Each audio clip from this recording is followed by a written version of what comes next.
Welcome back to the office of Low Expectations. While I was editing the video, I noticed my head in the intro was doing a little bit of a jerky motion, and yeah, it was quite comical to watch, but it was also not that interesting. So I'm going to be redoing it basically in the future. So today we're tackling Kirito's Elucidator, because if I'm going to make anime swords, I might as well start with one of the edgiest ones besides Sasuke. Now I've already printed the parts, obviously, because we're in the future. But basically now it's time to turn a bunch of plastic and bad decisions into something more vaguely sword shaped.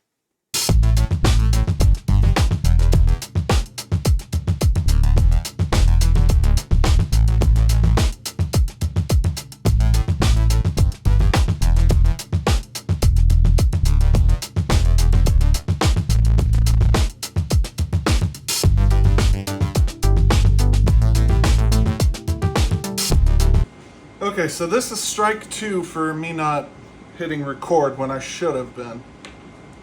So I've already got everything off the build plate. I test fit them together. I saw that a couple spots had gaps in it and realized that I was going to have to fill and sand like my reputation depended on it. So I started off by gluing it all together very carefully, not because of precision, but because I don't have gloves, and I didn't want to be fused to this thing forever. So I put some spot putty on, sanded it down, and now it's ready for the priming stage and to rinse and repeat.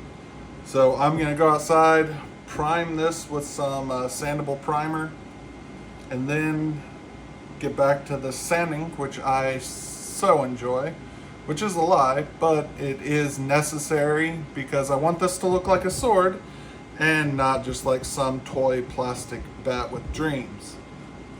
Okay, and now with all that out of the way, I've done several coats of Rust-Oleum 2-in-1 sandable primer, but what I'm going to be doing next is it's basically time to paint. So the Elucidator is mostly black with silver-ish white edges, which is perfect because black hides a lot of the mistakes that I've made. And, well, this build has character. So I'll be hitting this with a flat black base coat, and then I'll add some trim in silver or white. I'll try not to go overboard. So if anything, just don't look too close, and I'm sure it'll look fine, right? Now that the final assembly is done and I've cleaned up as much as I could on this, everything's glued and lined up and mostly solid. It's got the right silhouette that when I swing it around dramatically, it feels just heavy enough that I can justify all the work I put into it.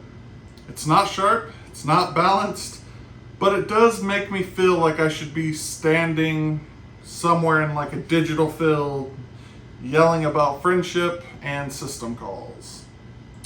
So next I'm gonna head down to my office so we can get my wife's verdict on this. And then I'll be right back up here to do the outro. Now to check in on the real head of quality control. Got another sword for you to place judgment on and see if it gets to go up on the display wall that's growing. It's better than usual, but still not a real sword. But is it anime enough? It's maximum anime, but slightly less maximum effort. And there you have it. Thank you for watching me turn a spool of plastic into a weapon of mass disappointment. If you like this build, subscribe for more sword-shaped chaos, more weapons, more glue, and definitely more judgment from my dogs, who are currently just staring at me from the back door. Coming soon. So I will see y'all next time in the forge.